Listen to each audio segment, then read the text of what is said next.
Mwanamke kabla hajaolewa ni mtu anayependa zaidi kuolewa kuliko mume kuoa. Ukitembea huko mitaani, mabarobaro na vijana wanaotaka kuoa na wanaotaka kuolewa, nani wana hamu zaidi? Utakuta ni wasichana. Wao ndio wanapenda zaidi kuolewa. Lakini ajabu, akiingia kwenye ndoa tu, yeye ndio anaotaka kuachika. Hata jambo dogo tu, siku umemtizama vibaya, hana cha kukwambia isipokuwa atakwambia niache. Siku umeshinda naye tangu asubuhi mpaka jioni hujamchekesha, hana atakachokwambia, atakwambia niache. Yani hana silaha nyingine, silaha yake niache. Wana kisa changu na kitoa siku zote. Mimi nikiswalisha pale msikiti wa Kichangani siku za nyuma. Siku moja nimeshuhudia tukio la mzee ambaye zaidi ya umri wake Sheikh Abdul Qadir. Tupo katika tahiyatu ya mwisho, kabla hatujatoa salamu, nimemsikia mzee yule anasonya ndani ya swala. Sikuweza kumuuliza pale kwa sababu tuna swali, lakini baada ya swala tu nimemuuliza, mzee vipi, salama? Akanambia salama tu. Vipi? Nikamwambia nimekusikia umesonya. Akanambia ushaoa wewe? Nikamwambia nimeoa na nina mke zaidi ya mmoja. Akamwambia tusogee pembeni. Akamwambia mama yako, akimaanisha mkewe, naye zaidi ya miaka 40 na kitu, lakini leo kanambia nimuache. Ndugu zangu, ni watoto wetu, usiambiwe niache na wewe ukamuacha. Wewe ondoka nyumbani, katafute chochote tu. Hamna ile kumalizana juu kwa juu kama alivyosema Sheikh Kishki. Na hilo mtaliona tu siku ya kwanza, ya pili, ya tatu, nataka wanja sina, niache. Kwa hiyo msifanye hivyo. Alhamdulillahi rabbil alamin wa sallallahu wasallam ala ashrafil mursalin Sayyidina Muhammadin wa ala alihi wa sahbihi ajma'in, amma ba'd. Mheshimiwa mgeni rasmi, ndugu yetu Patrobas Pascal Katambi, waziri wa mambo ya ndani ya nchi, Mungu akuhifadhi. Shekhe wetu, mzee wetu Said Abdul Qadir Al-Ahdali, rais wa Al-Hikma Foundation, mwalimu wetu kaimu wa mufti hapa leo Sheikh Ali Hamisi Ngeruko, lakini simsahau kakaangu mwalimu wangu Sheikh Mbwana Urari, na meza kuu yote na wote tuliohudhuria, mabwana harusi wapya na sisi wa zamani, wanahabari, assalamu alaikum warahmatullahi wabarakatuh. Wakati niliposimama hapa nikamnongoneza msema chochote, na wewe pia punguza maneno. Nilimwambia hilo, yeye atakuja kulisema vizuri zaidi. Salamu zangu kwa niaba ya Baraza la Waislamu mkoa wa Dar es Salaam ni fupi sana. Ili zinoge, nianze kwa kuipongeza taasisi ya Al-Hikma. Hili naungana na wale wote waliotangulia kwa kutufanyia mazuri mengi, ikiwemo hili la kuwaozesha vijana wetu ambao leo umefikia 500 ukilinganisha na wale wake zao jumla watu 1000. Mheshimiwa mgeni rasmi, hii ina faida nyingi sana, lakini kubwa ni kuhakikisha tunapunguza mfumuko wa yale makundi ambayo kwa makusudio yetu tunawapa majina tofauti ambayo si mazuri, ikiwemo watoto wa mitaani, panya rodi na wengineo kama alivyosema Sheikh Kishki. Nilikuwa nikipitia taarifa mbalimbali. Nimekutana na taarifa ya Wizara ya Sheria na Katiba. Wanasema talaka zilizosajiliwa mpaka mwaka jana ilipofika Aprili, zilizosajiliwa zilifika 1180. Ukilinganisha mwaka uliopita kabla mwaka jana zilikuwa ni 711. Kwa mtu mwenye kutafakari mambo ataona namna gani mambo yanakwenda mbele katika yale ambayo tusiyotarajia. Kwa mwaka mmoja kutoka 711 mpaka kufika 1180, utaona nini kinachozidi kati ya ndoa na talaka. Moja kwa moja utakuta talaka zinakuja kwa kasi zaidi kuliko ndoa. Lakini nilipitia pia taarifa ya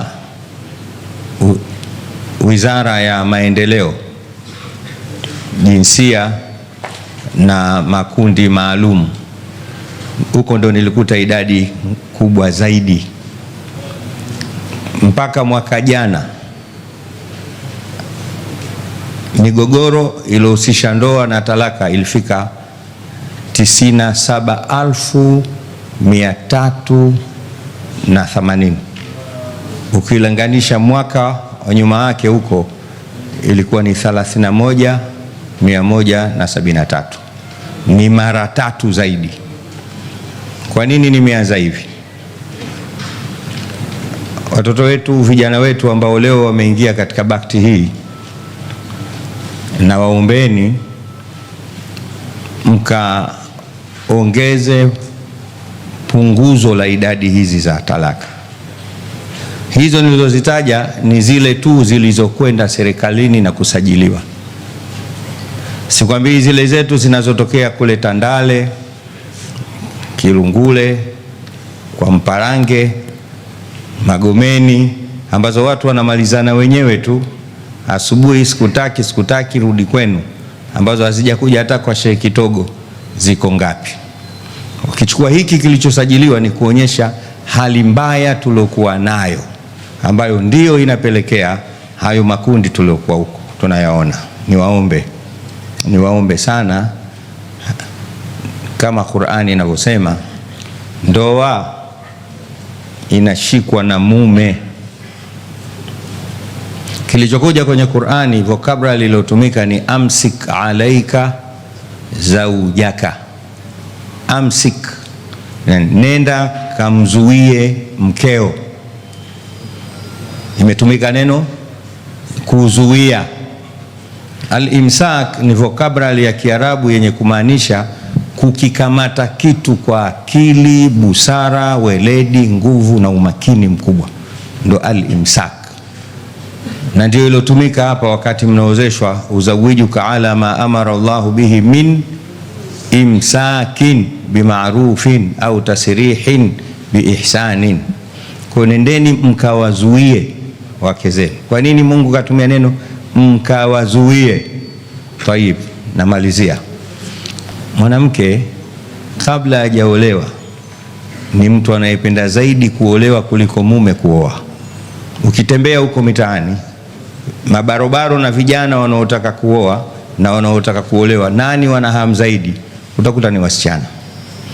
Wao ndio wanapenda zaidi kuolewa. Lakini ajabu, akiingia kwenye ndoa tu, yeye ndio anaotaka kuachika. Hata jambo dogo tu, siku umemtizama vibaya, hana cha kukwambia isipokuwa atakwambia niache. Siku umeshinda naye tangu asubuhi mpaka jioni hujamchekesha, hana atakachokwambia, atakwambia niache. Yani hana silaha nyingine, silaha yake niache. Wana kisa changu na kitoa siku zote. Mimi nikiswalisha pale msikiti wa Kichangani siku za nyuma. Siku moja nimeshuhudia tukio la mzee ambaye zaidi ya umri wake Sheikh Abdul Qadir. Tupo katika tahiyatu ya mwisho, kabla hatujatoa salamu, nimemsikia mzee yule anasonya ndani ya swala. Sikuweza kumuuliza pale kwa sababu tuna swali, lakini baada ya swala tu nimemuuliza, mzee vipi, salama? Akanambia salama tu. Vipi? Nikamwambia nimekusikia umesonya. Akanambia ushaoa wewe? Nikamwambia nimeoa na mke zaidi ya mmoja. Akamwambia tusogee pembeni. Akamwambia mama yako, akimaanisha mkewe, naye zaidi ya miaka 40 na kitu, lakini leo kanambia nimuache. Ndugu zanguni, watoto wetu, usiambiwe niache na wewe ukamuacha. Wewe ondoka nyumbani, katafute chochote tu. Hamna ile kumalizana juu kwa juu kama alivyosema Sheikh Kishki. Na hilo mtaliona tu siku ya kwanza, ya pili, ya tatu, nataka wanja sina, niache. Kwa hiyo msifanye hivyo. Na mwisho kabisa, tafadhalini na kuielewa vibaya aya ya Mwenyezi Mungu, ar-rijalu qawwamuna 'ala an-nisa, kwa maana mkaishi nao kidikteta, mkaishi naye kidume. Hapana, ar-rijalu qawwamuna 'ala an-nisa manake wanaume ni wasimamizi wa maisha ya wanawake ndani ya ndoa. Ndio maana imetoa 'ala an-nisa, wanawake wote, mama, dada, shangazi, shemeji zako, wale wote nendeni mkawa simamie. Masala ya ubingwa kitawakuta kilichomkuta yule mtu aliyomaliza mahadi juzi.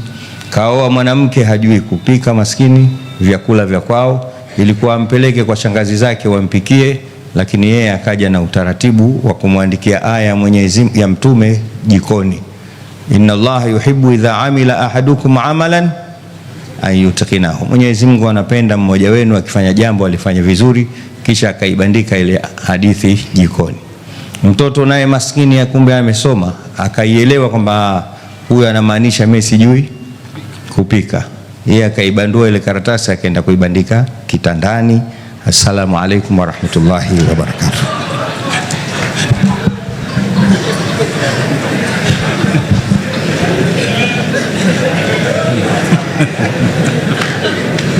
Takbir. Hayo maneno hayataki taaliki jamani. Ndio maana akasema msema chochote utakuja kusema baadaye, akijua parting shot yake itakuwa imenizidi kimo. Hayataki taaliki yoyote. Shukrani sana. Huyo ndio Sheikh wetu wa mkoa wa Dar es Salaam. Allah kuhifadhi Sheikh Walid, akupatie umri mrefu wenye istiqama.